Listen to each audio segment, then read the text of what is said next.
Okay, wonderful. Yes, You can hear perfect. me well? Yes, super. Okay, wonderful, wonderful. Thank you, Popat, for your excellent organization. It must be a really a challenge for you, but I see that the people are really active and engaging, and so I hope that you all had a very good start yesterday and a very useful morning as well. Selamat siang. Um, so my talk will be about, say, the governance and policies behind the water-sensitive design and planning. And I am a professor at the TU Delft, Delta Urbanism. It sits in the Faculty of Architecture and the Built Environment, and I'm also a professor at IHE Delft, where I had the pleasure to supervise Polpat as my PhD fellow. So today I would like to talk about the governance and policy challenges, and I would like to give in this say 30 to 45 minutes lectures a few topics I want to touch upon. One is the cities, the challenges and shifting perspectives. We already discussed that yesterday a little bit. What is changing? How did we? How are we thinking now? What are the challenges ahead? And where do we come from? Then the second topic will be a brief overview of different types of interventions which can be taken to build and design a water sensitive city. So I would like to give a brief overview and show a bit the broad range of interventions. Then I would like to mention a few approaches in water sensitive design and planning, which we can use as a guidance, as a framework to work from. So maybe you are familiar with some of those, maybe not, but let's see. And then I would like to give an example of a city who was a vanguard in implementing water sensitivity and make the transformation. It's the city of Copenhagen. And then I would like to conclude with what do we see and what do we learn from those. So that's what I would like to do in 45 minutes, 30 to 45 minutes. If you have questions, please feel free to intervene. And I assume that Polpat has the microphone, that you can really ask for the microphone and that we can have a short discussion. Because it's much better to have an interaction along the way than to save all your questions at the end. So please feel free, don't feel embarrassed. And what I always tell my students is that you do not learn a lot from me. Eh? I'm giving a sort of information dump in this room, but you learn a lot from each other's questions, from the dialogue you have between you. So peer learning between each other is much more effective than listening to a professor.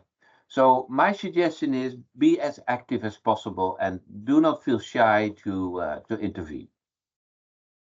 Okay, I mentioned Copenhagen. Copenhagen in 2011, it had a cloudburst, unprecedented, never seen before, and it caused a lot of damage, and that triggered the city to really make a transformation.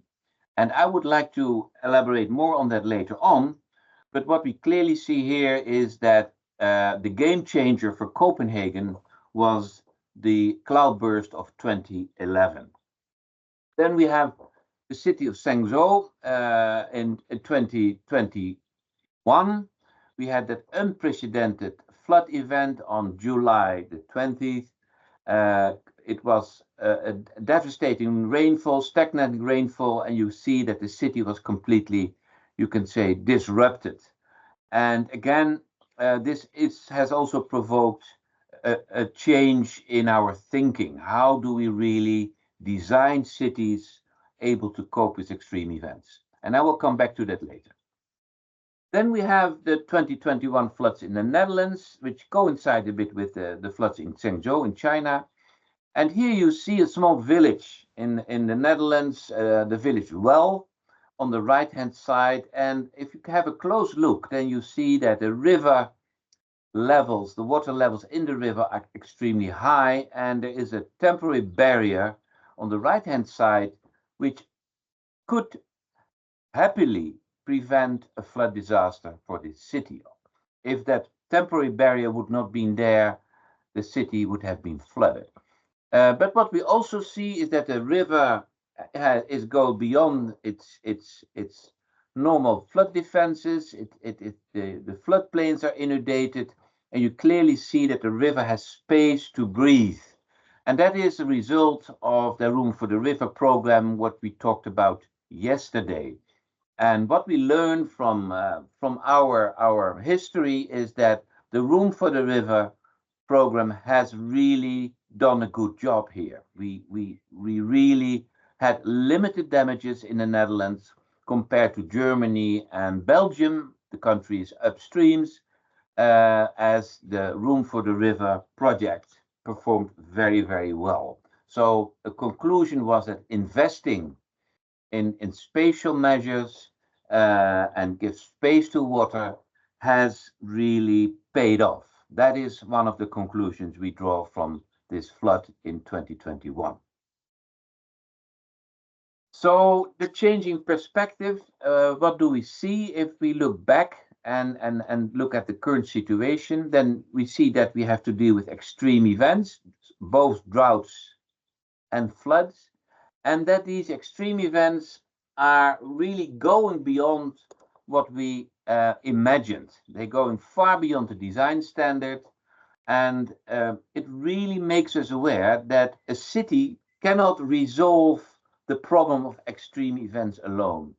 A city has to go beyond its city boundaries. A city is part of a bigger system, a catchment, a nation, a province, and these all should be on board to really help and prevent, say, that those extreme rainfalls become real disasters. So that means that we have to embrace a systems approach where we really understand how the different spatial dimensions are interacting, how, say, a neighborhood level is connected to a city level, and in turn, how a city level is connected to the catchment level. And these interactions are so important to understand how the system behaves, and also to understand where to intervene and how to design a water-sensitive city.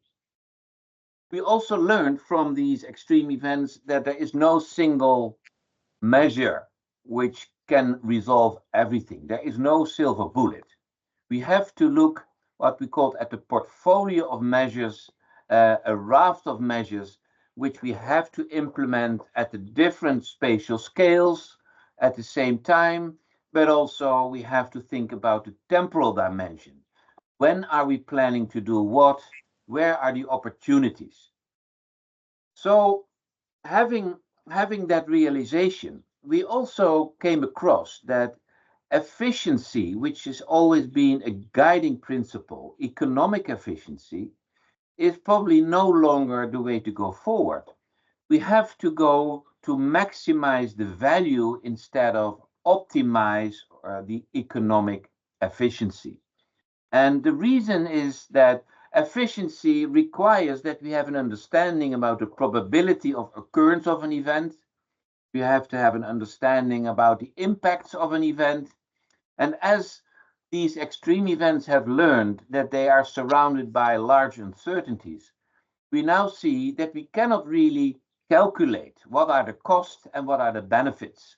So when we are not able to calculate the cost benefits, we cannot speak about efficiency. The only thing what we can do is to try to maximize the value as much as possible. So shifting from a, say, very stringent economic perspective to a more, you can say, human and social perspective, where we look into the values of our interventions. What we also learned that it is not about single projects anymore. When we have a city, there are projects in the city, and each project has, of course, an interaction with its environment. And when we want to intervene in a city, we tend to talk about a programmatic approach, which means that on the one hand, the interventions are never you can say complete. It's a continuous process of adapting, changing, modifying the city, and that no single project can do that. And moreover, a programmatic approach entails a portfolio or a raft of projects, and that allows us also to build in a learning component. You can imagine if we start a program, for instance, a program of amphibious architecture transformation in Bangkok, we can say that requires a lot of steps, a lot of projects, and within the program, we are implementing the first batch of projects, the first few, we learn from them, and then based on the lessons learned from the first batch, we do a better job in the second batch of projects. So it requires that it allows to have learning built into our process.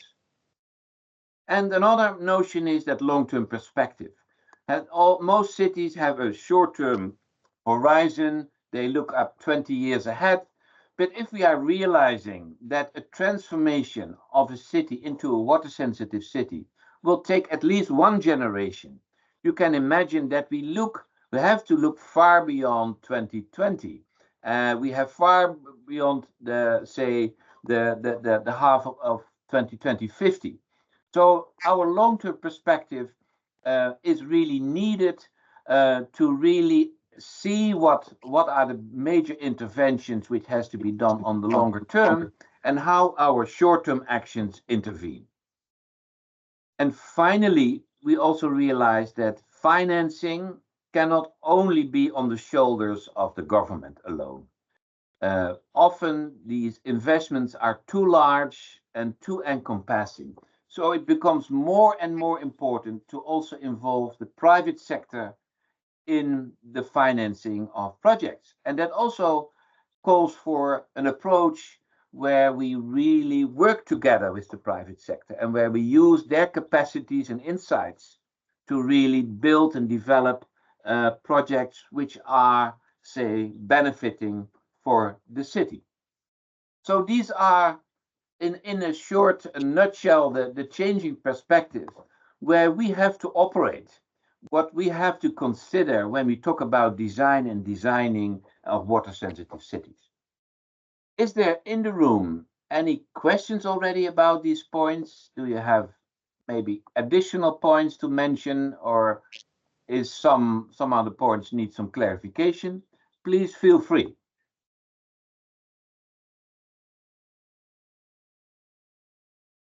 No questions? You can still hear me well, Popat? You can hear me well? Okay.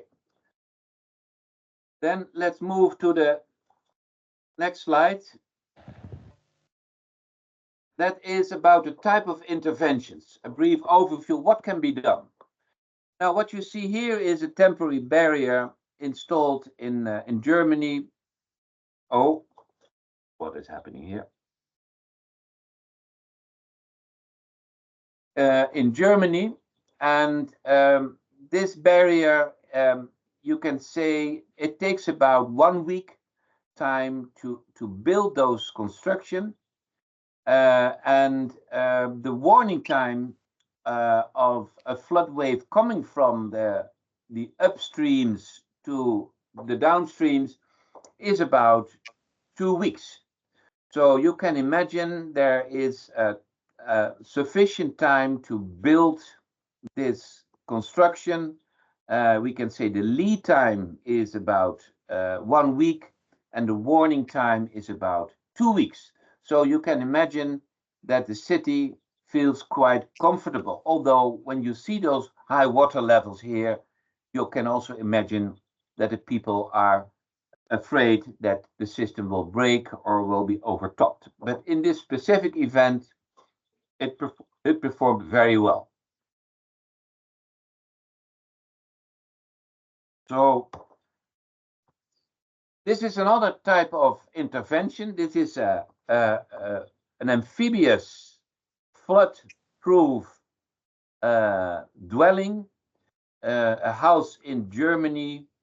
And what you see here is that the water levels are high and even above, say, the window level of the house.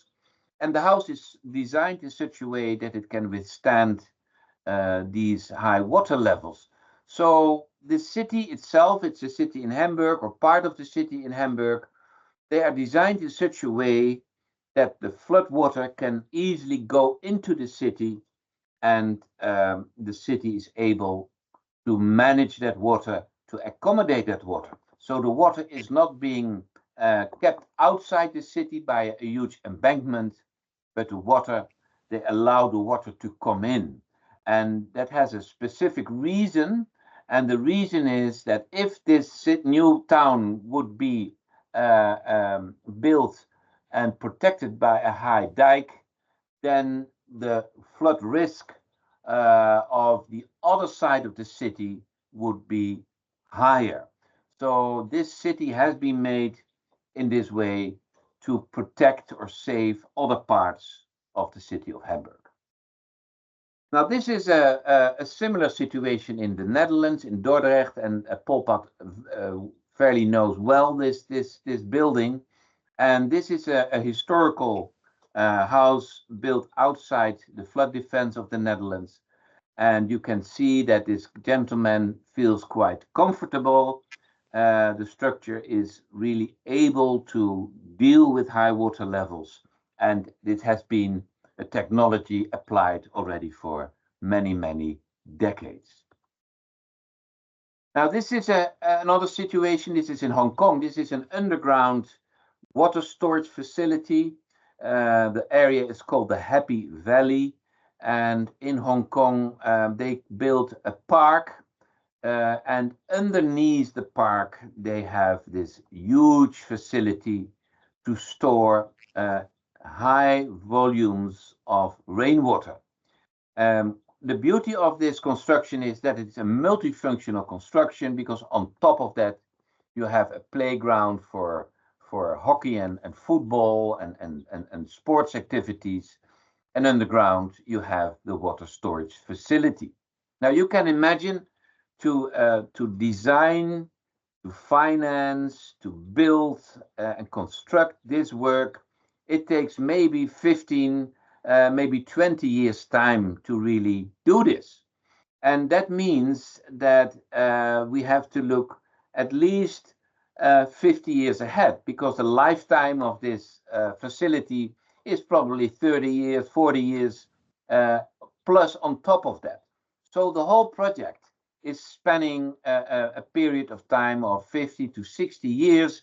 So there needs to be an understanding how the environment will change over those 60 years, and what are the consequences, the ramifications of those changes for the design and the performance of this facility. So this typically intervention requires a long-term thinking, but also thinking a bit outside the flood domain, because recreation and more social functions are incorporated into the design as well.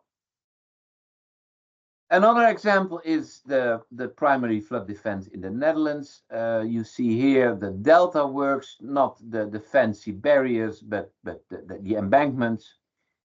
And behind those embankments, very closely behind that, we have a city.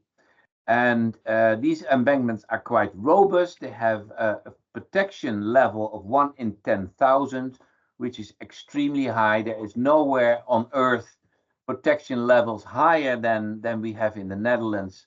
And you can imagine that it's so important to have those high protection levels, because if those systems will break, the consequences for the Netherlands will be gigantic. So what you see here is a levee system. Now, the lead time, the construction time to build a levee will take at least 30, 40, maybe 50 years. We have to allocate the land. We have to get the financial resources in place. We have maybe to reallocate dwellings, and so on and so on. So it takes at least a few decades to build this levee, and the lifetime of this levee is at least 50 years. It can be heightened in time. It is adaptable, but you can imagine that to design a structure like this, we have to look at least 50 to 60 years ahead, take sea level rise into account, and currently we have, say, a sea level rise which is maybe 1 centimeters in 100 year, but it can be much higher. There are extreme scenarios now popping up, working with a few meters of sea level rise over the coming century. So it is very important to understand: are we able to build in time the levees which can deal with those high water levels? What is the lead time? What we need? What are the resources? What do we need? So we need to anticipate extreme events, and we need to take into account all the governance which is required to get those big structures implemented. And that is what we are doing currently. Now, this is another example of an intervention. I mentioned it yesterday, the tile lifting, and where you see that people, local communities, citizens are removing the pavement in their streets, and they are being replaced by green. And there is even a competition between cities, how many tiles have been lifted in each city, and we are now reaching the 10 million number of tiles which has been lifted. And there's a competition which city is able to lift the most tiles. So that competition is also creating incentives for people to really act. And you can imagine that this is really having an impact when all the cities are doing this, starting at a very local scale, that this is a process which really has an impact on the longer term when a significant part of those tiles has been lifted. So that is on a very local scale. On a larger scale are, of course, the blue-green infrastructure. And what we see more and more, and I will give some examples, that blue-green infrastructure is used as a network to connect green spots, to connect blue spots. And by building that network, we can also use these structures to guide flood water to certain places where they are of no harm. So they can serve as a pathway to bring water to places where they can be accommodated, they can be absorbed. So that is what we see now more and more happening. And of course, this is a very, I would say, a very traditional thing, a wadi system in the UK, which is a sort of depression, and a depression can handle water when there is too much, but also when there is it's a drought, there is some extra volume of water available for irrigation purposes. Now, this is another example of an intervention. We can say this is a water-sensitive city built in a water retention pond. You can see that, and that water retention pond serves as a buffer for neighboring city to store water in terms of too much water, but also to deliver water when there is a period of drought. And if you have a good look, then you see that city is designed with solar panels. It is designed with a lot of green. It's designed with a lot of fancy technologies, and that is what you cannot see here. But we call this the city of the sun. And the idea is that the city is completely autarkic, is completely autonomous in terms of energy and water.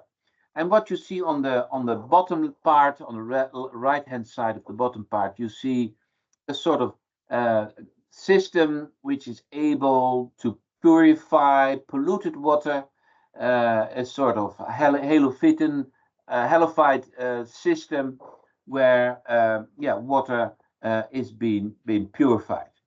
So this is, you can say, a more holistic view, a holistic intervention to become a water-sensitive city. Now, reconnecting floodplains in rural catchment is very important upstream for cities, that in the rural areas upstreams a lot is happening. You have probably heard that in Bangkok, the whole water sensitivity in Bangkok hardly depends on water management upstreams, the farmers, how they treat their water, the natural areas, how they are being maintained. They all play a role in how the hydrological cycle is functioning, and that has an impact on Bangkok. So a very, I would say, sophisticated and careful management of the rural areas upstream cities is crucial. And that means, and on the one hand, to create space and connecting floodplains, but also preserving natural areas, preserving active agriculture, the paddy rice fields, and so on. These are very, very important. So here again, there is a very strong interlinkage between what is happening upstreams in the rural areas and how is the vulnerability and the flood risk of in Bangkok and cities downstreams. So there is a strong interconnection. So now I will move on to approaches. So having heard a sort of impression of types of interventions, there are a couple of approaches which I would like to share. Now, the first approach is this Spon-City approach, and probably you have heard about it. It is a policy in China, and it aims to really transform the 600 cities with 1 million or more inhabitants, so quite large cities, into Spon cities. And the problem of the Chinese cities is that they have been developed over a very short period of time. In the 80s and the 90s, most cities really expanded in a very rapid way, and everything was under pressure. So that also means that imperfections in the design of cities, infrastructural systems, water systems, the mistakes made in the designs, they popped up on a massive scale in all the cities because there was no learning process in there, and the reason was that everything is so under high pressure. So to learn, we need to have time, we need to have the ability to reflect, and then in the second round we do a better job. Now, there is no second round in China. There was only one round. And now the Chinese government wants to transform these cities into Spon cities. And that means that 70% of the annual rainwater should be stored in those cities, which is a big task. And you see a model city on the backdrop of this slide. And these are the types of cities the Chinese government is thinking of. And it also means that they have imposed very stringent targets. They want to have by 2030 that 80% of the built environment has to meet these Spon City requirements. So it's a very ambitious program, very tight program. And again, the question is that feasible? Can you transform cities in that rapid pace into a water sensitive city? Do we maybe need more time? Do we need more time to customize approaches and to learn from our mistakes and so on? Now, if we look at the transition of a Spon city, what we usually do is to depict the city, and this is the city of a model city, where we see that the city consists of different rings, in this case 4 rings, and each ring has its own features. So the first ring is the ring in the old center. You see the yellow dot, that is the historical center. Most cities in China has that historical center. And the same holds for cities across the globe. Most cities have a historical center. And then there's a second ring which has been expanded, say, mostly a post-war area or just after the post-war, say, uh, uh, maybe some 50 to 100 years ago. So that's a ring of a new generation of built-up areas, and that's the second ring. And then we have a third ring where we see where the city has expanded over the last decades, and the fourth ring is the expansion now, where cities are really exploding and built in a rapid pace. Now, if you look at what can we do to transform this city into a sponge city, then yeah, the historical center, and it looks like this. You can imagine you can hardly do anything. You cannot really remove all the tiles and put grass in here. You can also not remove buildings and create a pond. So the only option what you can do here is to accept that water is coming into the city and try to protect as much as possible the cultural heritage what is needed. And but often it turns out that these old historical centers, they are built on high grounds. They are well protected because our ancient fathers, they really knew how to build a city, and that you should not build cities in low-lying parts. Now, when we look at the third ring, that is the ring where the expansion has occurred, say, over the past decades, and where the main problems are. Here we see the major floods coming. Here we see that the subways are flooded and the buildings are being damaged and the traffic is being obstructed.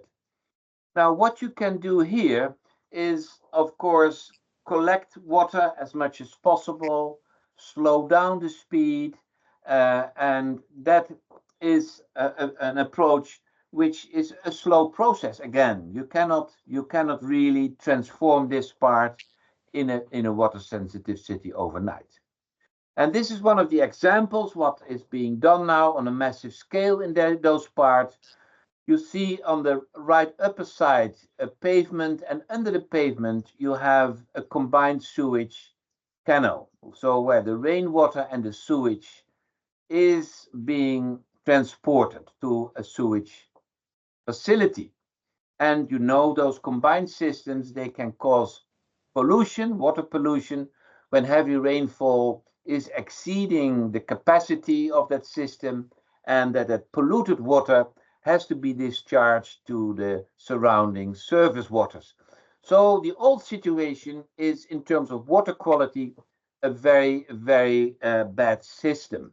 But not only in terms of water quality, also in terms of water quantity. This system is polluting water, not collecting well the rainwater, and the rainwater is discharged with the sewage. Now, on the left-hand side, this is a sponge city project where they open the combined sewer canal, and where they disconnect the rainwater discharge to that canal. That rainwater is being transported through the canal, and the sewage is transported in the gray tubings, in the gray pipes you see on the left-hand side. So they are now separating sewage from rainwater, and that means that the water quality will be improved, but also that there are more possibilities to store the water, because what is connected to those systems are parks like this. Parks like this are being now implemented on a massive scale in those cities, and this is the city of Kunshan in China. And Kunshan is a really a vanguard city of a sponge city. And this was a parking place, and you see this parking place has been transformed in a green area. There has been a canal constructed, and that canal is receiving the rainwater coming from the old combined sewage system, which is now only collecting rainwater. So what you see here is a very nice recreational area, and this recreational area on the one hand serves for water retention, but also for purification, because there are some wetlands constructions here which do the purification job. China has also a philosophy to deal with extreme events, and this is a typical area of the third ring, high densely populated, a lot of gray, no green, and there are plans now to transform those streets into streets like this, where there is no traffic anymore, no cars, but it are walkways for the citizens, and green streets are being produced, constructed. And when there is an extreme rainfall, these streets are being used as floodways. So the use of floodways of existing infrastructure is now being adopted and applied to deal with extreme events. Now, this is the fourth ring of the cities, sponge cities, the expanding cities, and these buildings are mostly high-rise buildings with a lot of green space in between. And these new developments has to comply with the sponge city regulations, the sponge city policy. That means that they have to retain 80% of the rainwater. And there are all sorts of other obligations. So these areas are already in compliance with the sponge city policy. We do not see any big issues here in the new developments in China. It's particularly the transformation challenge of the existing city. And that same holds for Bangkok and many other cities, that in particular the existing building stock, that there are the challenges. Now, what you see here is Professor King Young Yu. He is the father, the founding father of the sponge city philosophy. And our students visited Professor Kong Yan Yu in Peking. He has also a very big company, architecture company, and he's working on really big projects. And his philosophy is that holistic water management, that means that we have to consider a city as being part of a bigger system, but also it means that neighborhoods are part of a city, and that we cannot really design a neighborhood transformation without taking the whole city into account. So he called it also as holistic water management, and he thinks in three key strategies: retain, slow, and adapt. So there are parts where we have to retain the water, particularly the high grounds parts, and we have to slow down the transportation by in expanding the river systems and the drainage systems, giving more space, slow down the conveyance, and then at the lowest part, we have to adapt and accept that there will be inundation. We have to adapt the system at the lowest part. So this is a bit the philosophy of Professor Yu, and this is also embraced in the sponge city approach. Now, the European approach comes down more or less to the same principles. The European approach is never shift your problem to your neighbor. That means that we have to give the highest priority to retain water in a efficient but also nice way as much as possible. So retaining is the highest priority. And if we are not able to retain the water on our own territory, we can store the water somewhere outside the area.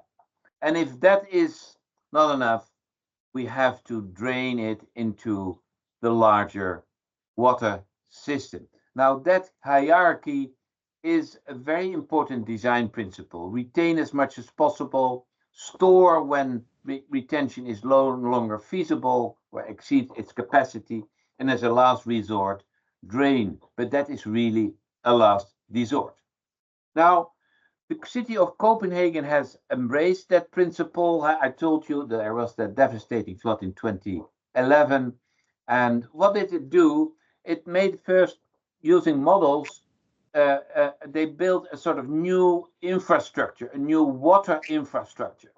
So how is the water flowing through the cities, and can we use the existing infrastructure, the streets, as conveyance systems when there is a cloudburst?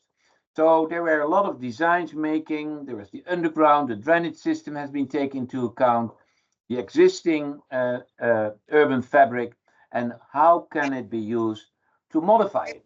So there were a few concepts, the cloudburst boulevards, as you can see here, the retention boulevards and the central delays, all types of systems which are integrated in the infrastructure to really help providing that changing water hydrology in the city, partly conveyance, partly retention, and partly delaying. This is an example of a transformation of how that could be happen. In the old days, this was a parking place in a city center, and now that parking place has been reconstructed into a very nice area where water can be retained, where people can recreate.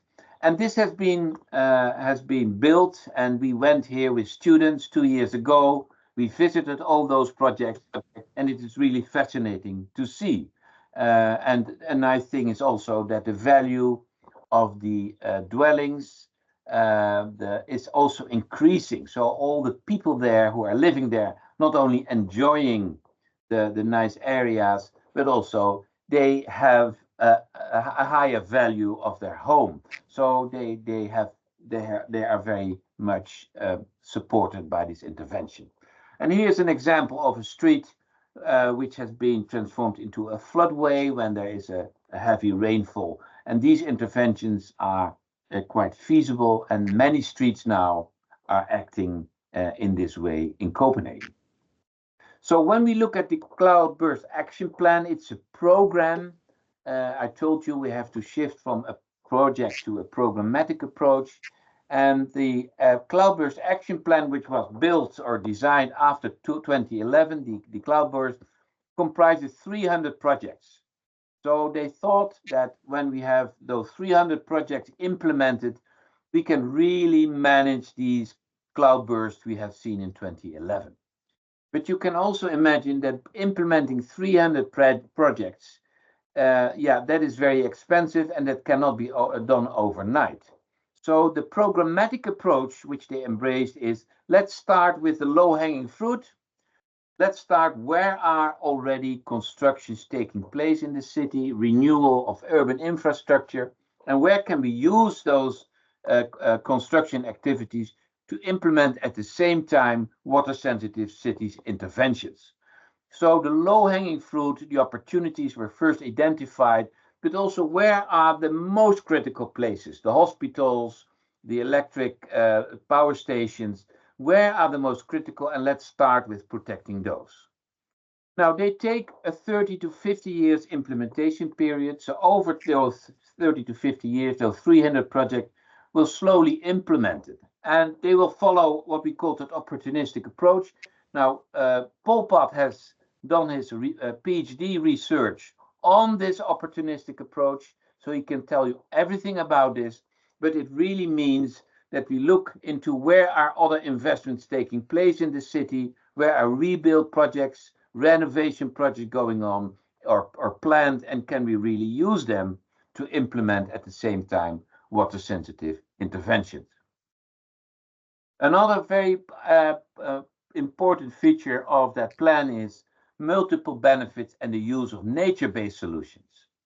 So each measure has to show that it has not only the purpose of improving the water sensitivity, no, it has also to bring in additional benefits, recreation, economical benefits, and so on. So there are multiple benefits needed, and nature-based solutions are very much promoted. Now, the total cost is about 1.3 billion euro, which is not that expensive, really, if you look, if you consider that it can be implemented along that period of 30 to 50 years, using opportunities, and then you can save a lot of money. But it needs to have a strategy in place. It needs to have a very clear indication of the pathways which has to be followed. And finally, there are some cost benefits made. And what is one of the challenges is that the costs are sitting somewhere else than where the benefits emerge. So the benefits emerge, for instance, in the citizens, but the cost comes on the shoulders of the city government. So unequal distribution is hampering often the financing of these projects. And that is, of course, also what we see in Bangkok. So we need to find ways to really try to link the benefits and costs also to stakeholders directly. Now, when we look at the transformation challenge in Copenhagen, we have a similar challenge in Rotterdam. As you can see here, this is the city of Rotterdam, a typical neighborhood. Now, in the past, say 100 years ago, it looks like the image on the left-hand side. You had hardly any traffic, hardly any pavement, all was soft pavements, but we can say permeable pavements, and a lot of trees. And then in the present day, we cut the trees, we expanded the asphalt, more traffic to accommodate, and everything underground as much as possible, and the water is conveyed as fast as possible away from this area. And that causes the problems we are having now, too much water, too little water, high temperatures, heat waves, and so on. So the dream of Rotterdam is to have a city like on the right-hand side, where the green comes back, where the pavement is pervious, and where we really separate the sewage from the rainwater. And Rotterdam has made a water-sensitive Rotterdam strategy, how to really go from, say, the middle situation, the current situation, to that situation of the future. And that is a gradual process with different steps. Now, as an example of one of the interventions we can see in Rotterdam, this is a canal, and that canal acts as a water drainage system. In the old days, also for sewage, but presently only for rainwater. And you see that the canal has a very nice walkway along the canal where people can recreate, and where you see some art also being exposed. Now, in high rainfall periods, the water levels of the canal is exceeding the primary defense, and the walkways are becoming inundated, as you can see here. So the beauty is of this intervention that we see the river is flexible, can accommodate more water than in the past, but also that the canal is a very nice recreational area for the citizens of Rotterdam as well. And Rotterdam and many other cities are now working on plans like this, the transformation challenge. The upstream, the up part is a traditional neighborhood built after the World War, hardly any green, a lot of pavement, and the lower part is what we envision. So the buildings are being renewed. There is a lot of facilities for children to play, bicycle pathways, and we see also facilities to retain water, and ponds, which are at the same time recreational areas. And here again, how these areas can be transformed. You see on the right-hand side a noise barrier protecting the area against noise from a highway on the right-hand side, and the left-hand side, the typical high-rise buildings built after the Second World War. And these are now on a massive scale being rebuilt, renovated, made energy neutral, large investments made, and these are opportunities also to consider this type of new transformations. So the question still is, when we want to make that transformation, how much water do we need, and how much sponge capacity do we need? And that is a very difficult question, because we do not know. We see that extremes are becoming more extreme, and where is the ceiling? What is the design standard we have to follow?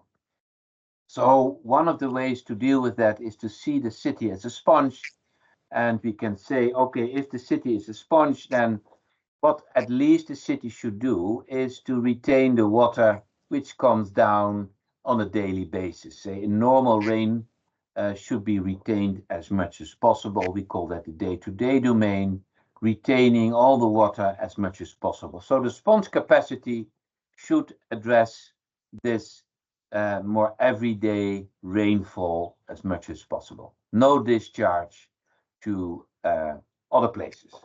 And then, of course, a city should have the facility to discharge extreme rainfall to somewhere else, outside the city area, in the floodplains, in the river, but not in the city. And in between, we have, say, a sort of service level where designers and engineers can work with. That service level is mostly used to design the urban stormwater management system underneath the underground water system. And that is the way how we normally look into that. And the question is, of course, can we use blue-green infrastructure on the one hand to accommodate the day-to-day domain, but also to play a role in the extreme domain? So are the measures which we want to implement in the day-to-day domain also suitable to serve in the extreme domain? And if that's the case, then the question is, do we need to have a very stringent standard?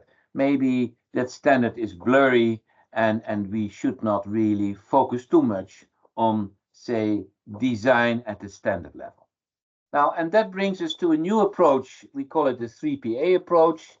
And that is all about, we have to minimize the risk and at the same time maximize the benefits of our measures. Now, when we look at this graph, you have on the I-axis, you have the impact of rain. So you can say the everyday rain has no or low impacts. Then when the system is exceeded, there are some impacts, that the roads are being inundated. And we have the domain of extreme impacts, where there is really damage to be seen, where maybe the metro is being filled up with rainwater, or where we see that the houses are being flooded. And on the x-axis, we see the return periods.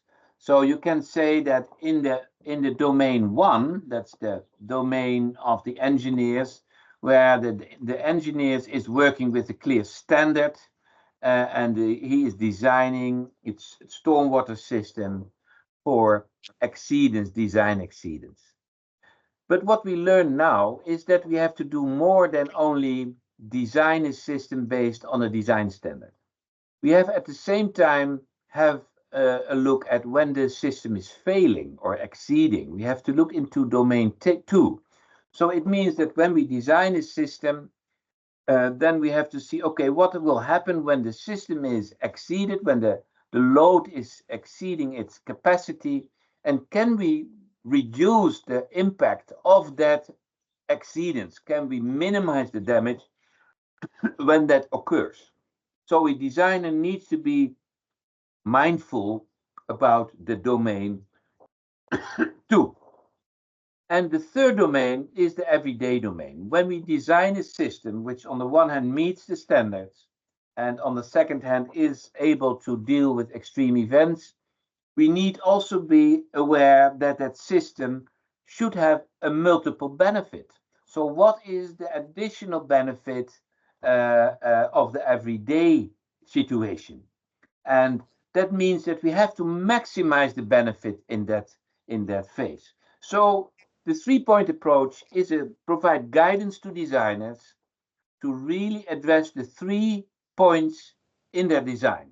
The standard, which is being normally used by engineers for the underground infrastructure, the gray infrastructure, then design the domain 2, where the exceedance occur, where damage could occur, and could we maybe reduce damage, as we have seen, for instance, in Germany, that flood-proof dwelling.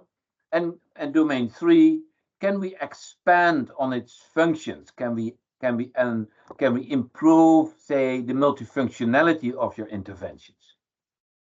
Now, that is also depicted in this graph. This is another way to see it, where you can see that in the day-to-day domain, particular infiltration and purification is a very important benefit from that domain. So can we design measures which act in the day-to-day domain in terms of purification and so on? So in the technical domain, the standard domain, we have to detain and convey. That's the work of the engineer. Engineer work with standards. And then the domain of the extreme events, what is particular a spatial planning domain, where we really have to design floodways, where we have to make the critical infrastructure flood proof, where we have to work on contingency plans. This gives a bit, in a very nutshell, the type of measures we can consider. Apologies. What we see here is green infrastructure can really perform well in domain 3 and domain 1, has some potentials to perform in domain 2, but the potentials are limited. The gray infrastructure pardon, is typically operating in domain 1 alone, is not able to deal with extremes and not able to add multiple benefits. Then we can add floodways and flood proofing, as you have seen in the examples I showed. And what we now see more and more, that hybrid structures are really the way to go forward. That means that we are enriching the existing gray systems with green systems. So we have our gray system underground mostly, and above ground we are adding green infrastructure. And that is what we try to do. I will skip this. Now, what we see in Philadelphia, there we see there is a huge transition going on, where green areas are being constructed, and you see all those green dots in the new situation. That is the lower figure beneath, where they are adding green, and by adding green, they do not need to expand the capacity of the underground sewage system. They are expanding the capacity not by adding more gray or new gray, but by adding green, and they can keep the existing gray, but expand the capacity by adding green on top. And the table on the right-hand side below shows a bit what are the cost savings. If you want to expand your infrastructure, your water infrastructure, then there are two options. You expand, you replace the gray by bigger gray, or you add green to the gray. And this is what has been done in Philadelphia on a large scale. And they show that it is feasible, economically attractive, and it also makes the city a more attractive city. So I will come now to the concluding remarks concerning the the changing perspectives, these changing perspectives also calls for new design principles. And one could be the 3PA approach, where we have the three domains targeting to enlarge the value, the benefits, and minimize the risk. That is one thing. Another thing, that we take into account design for failure, and that we have to really be mindful of extreme scenarios and try to build those into our design. Another lesson is that we have to go beyond the city boundaries. We cannot design a transformation of a neighborhood without taking into account the neighboring spatial system. We have to look beyond the city boundaries. Also, we learn that there is no single measure providing the solution.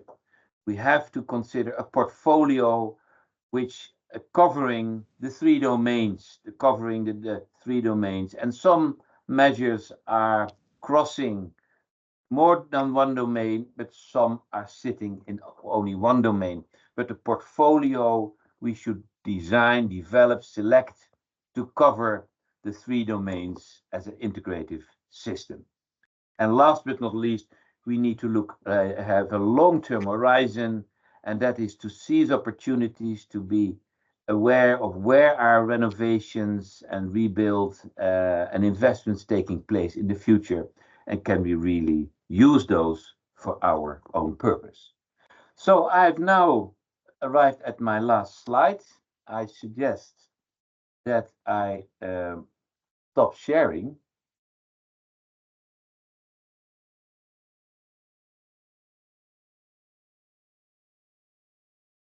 Yes, and I hope that you could follow me well during this 45 minutes.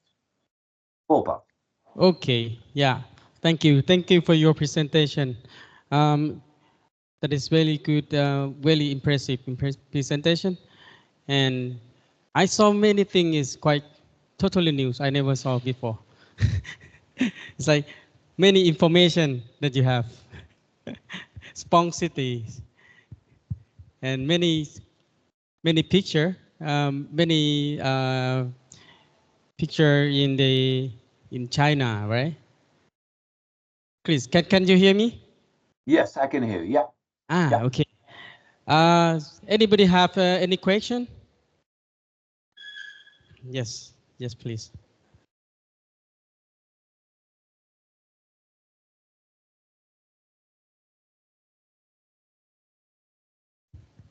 Okay.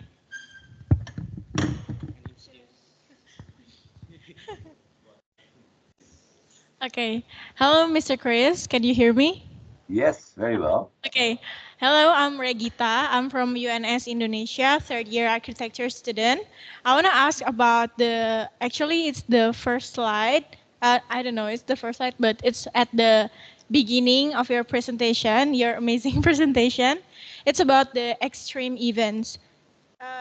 What did you mean about the extreme design standard? Can you give me or give us an explanation about it? Because I'm a little bit curious about is the extreme design standard and about the portfolio of measures and instruments. Thank you.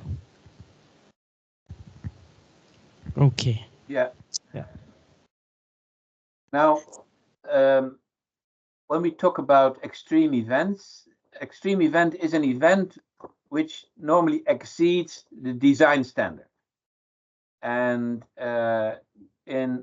when we design infrastructure, stormwater systems, water infrastructure, we work with return periods. I don't know whether you are familiar with return periods, but for instance, in Bangkok, we have a return period in 1 in 50 years. So it means that the infrastructure is designed in such a way that it can withstand a rainstorm which only happens 1 in 50 years or less. So it means that the everyday rain and mild rains can be very well managed by the system because the capacity can deal with it. But when the return periods are becoming higher, that means when the volumes of water are coming higher, when there is more rainfall coming, there's a certain point beyond which the system can no longer deal with it. And we call that the design standard. Now, the design standard differs from country to country. We have design standards for stormwater systems. We have design standards for flood protection. But an extreme event is an event which goes beyond the design standard. So that is, and there are no norms above that. So that is, I think, one thing. A design standard exceedance means that systems are overloaded. There's water coming into the streets. There's water coming into the houses, and so on. And what we see over time is that we have to adjust our design standards.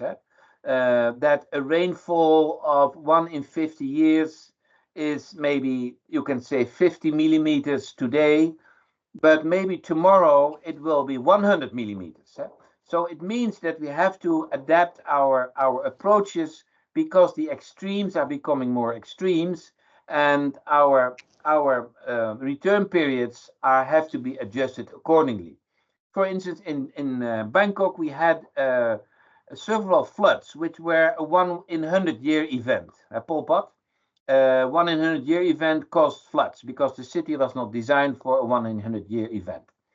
But that 1 in 100-year event happened in a few years several times. So you had in a few years consecutive events of a 1 in 100-year return period. And that also questions the reliability of those return periods. We have to see that the extreme events are happen more often, and to have a standard for an extreme event is a very difficult thing. We don't have that then the design standard. If we talk about interventions, then we can say we have interventions which are designed to accommodate the standard events and the day-to-day events, but we have also measures which really act in the domain of the exceedance, in the domain where the design standard is exceeded. And that is, for instance, the floodways I showed you in Copenhagen. In Copenhagen, or which are now being designed in cities in China, those floodways are only operating when the design standard is being exceeded. So that is hopefully an answer to your question. Yes? Thank you.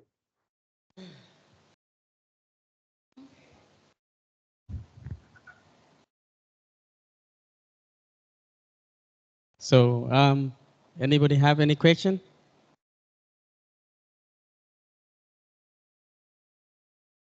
Yes, please. Should I?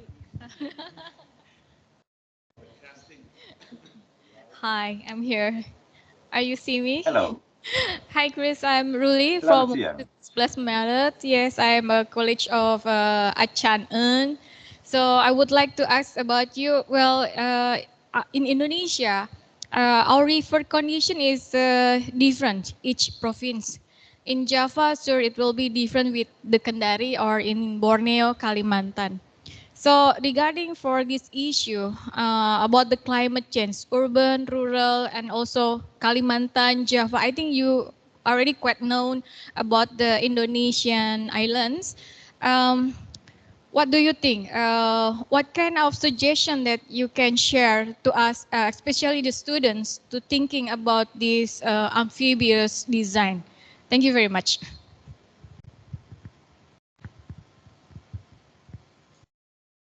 Yeah, that's a very good question. Thank you for that question.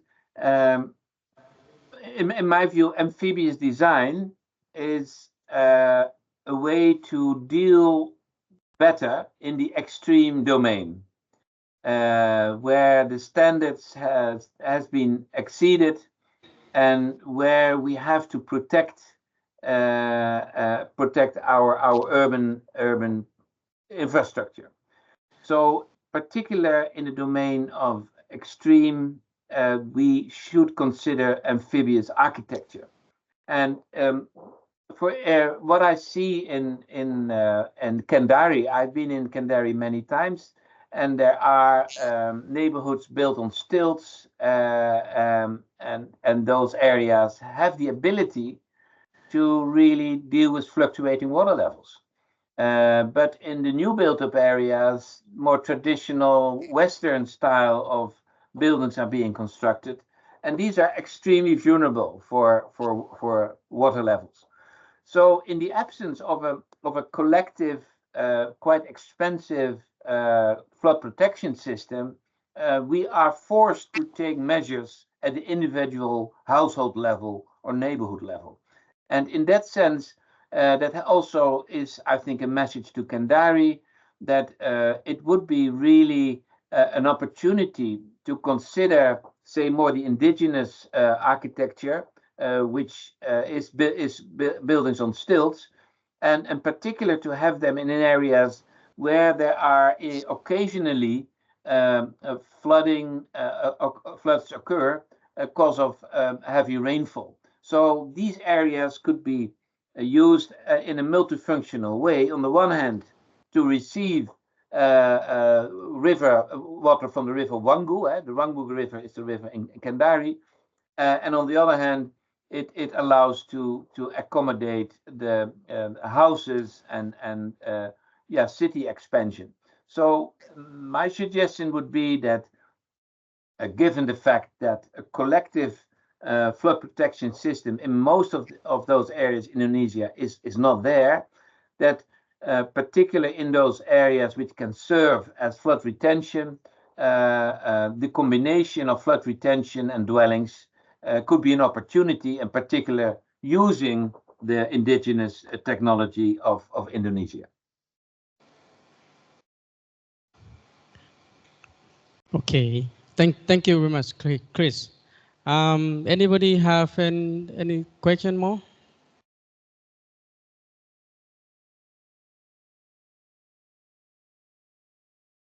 I have a question for that student from Kendari.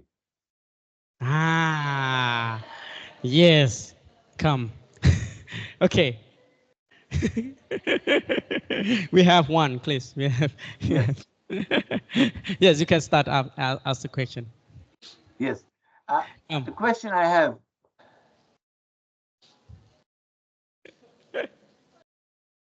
So, in the first place, how are you doing?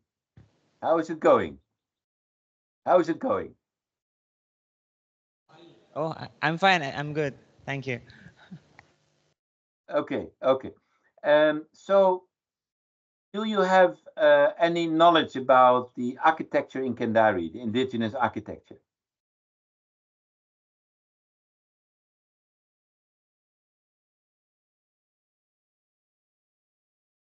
I cannot hear you. Yeah, I can hear you. Traditional architecture. Okay. The traditional architecture in Kendari is similar maybe with my. Actually, I'm not from the Kendari, but my father from Kendari, and I've been live in near the Kendari. If you know Bau Buton, it's near the Kendari. My father from Kendari, but it's pretty similar traditional architecture is from Buton Kingdom that has how it's said Stilts. a pile, I think, for the house that used by the people in the traditional people to live, so they can survive from maybe the tsunami, or maybe they avoid the wild animal like that. So they make like, if in Indonesia we call it rumah panggung maybe, and it's pretty much population of that housing in Sulawesi maybe. It's pretty similar, I think, for any kind of Sulawesi. Yeah. Yes. Do you see? What is your name? I forgot. What is your My name? name is Fadil, Mr. What? Can you say it again? Fadil. Fadil. Fadil. Fadil. Fadil. Yes. Fadil. Hey, Fadil, can you imagine that architecture which you was talking about could be reintroduced in some areas. Could that be an option? What do you think? Reintroduce? Yes, because what I see is the new developments in Kandari, they are on the ground floor. I think it can be reintroduced with some strategy for the house making strategy, because it has a pile, not as a foundation, not not how to say, like it can be floating if any float spreading in Kendari maybe, or maybe in Sulawesi, in Buton, because they're maritime, so they close to the sea, so maybe their habits is close to water, so they have prevent strategies to communicate or to accept the water in their living, in their daily living, maybe like that. Yeah. Okay. Thank you. Thank you. You're welcome. Thank you too, Mr. Terima kasih. Thank you, Chris. Any question from you, Chris? Any more question? One There's a more. question. One sec. Yeah.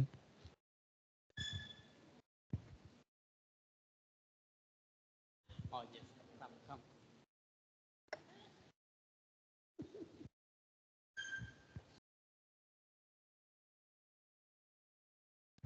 Hello, hello, Selamat sir. siang. Selamat siang. So, ya, selamat siang. I'm curious, and my lecturer is curious too about this one. I want to ask: is there any way to determine the successes of the project that you already have the concept? Thank you. Sorry, I didn't get the question. Can you say it again? Sorry. Is there any way or any tool to determine the successes of the project? Remind, Determine. determine. Yeah, determine. Is there any chance to determine the projects? Yes. Yes. What do you mean with determine? To finish? To be sure the project is success. So, and how do you ensure that the project is a success? That's the question. Yeah, that's my questions. And which project do you mean? In general? Yeah, your project, sir. My projects. Yeah. How do you assess that the projects are a success at the end, when it has been implemented? Yeah.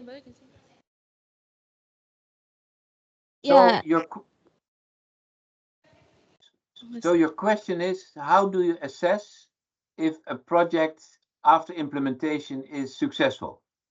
Yeah, I'm asking about the project that you already make a success. How to be sure that project is success?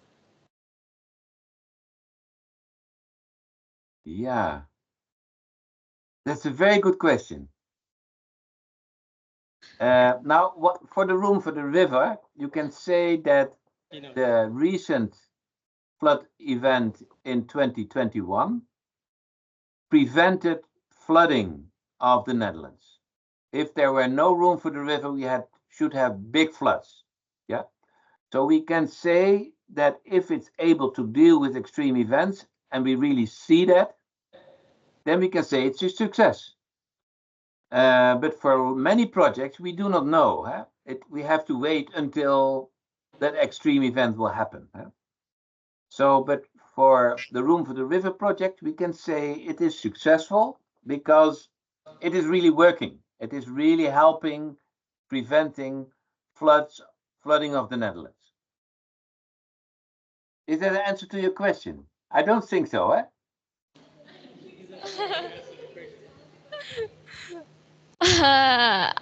I guess that is enough, maybe.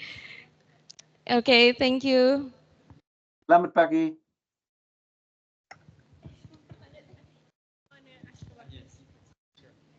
According to her question, that asking about the determine how to be sure that to be sure that the project is succeed. I think I want to ask about the more like a technical thing that how did you measure or determine that that things is really successful, not only if that useful or it's not flooding anymore, but I want to ask about the technical thing. How did it works, like the data or maybe the evaluating thing. Yeah, that's all for me. Thank you. What a good question again. You are a strong team. Very difficult question. Very good question. Now, what I can say that monitoring is hardly done. So we need to monitor and see how the performance is. And what we see that we are now monitoring wadis, wetlands, which has been built 20 years ago, and we are monitoring how it is performing. And we see that the performance is changing over time. On the longer term, it performs less. But we hardly know. And that is one of the big challenges, to really monitor and maintain those structures. And that's very difficult. And particularly in the global south, maintenance is very, very difficult. So that's a very good question. Very good question. I have no answer. Thank you. So I think the conclusion is when I ask about the extreme design that for more than 50 years, and if the project is unsuccessful in the 30th year, so it is it must have been upgraded because it is failed. Yeah, so it has to be more than 50 years or it is failed. Yeah, I get it. Thank you. Thank you, thank you, thank you for all of you, and thank you for your time, Chris. And I think for our session today, we will close for this section for your lecture today, and yeah, we will see in the next coming days at on 10 of what the day, 10th of May, right? Yes, Yeah. you will coming back again on 10th of May. You will be a committee member to critics their work. And our schedule will be start at 2 p.m. Okay, I will send you also more detail about this later. Thank you very much, Chris. See you. Okay, good luck. Good luck, everybody. Very nice to see you. Okay, bye-bye. Bye-bye, everyone. Bye-bye. Bye-bye.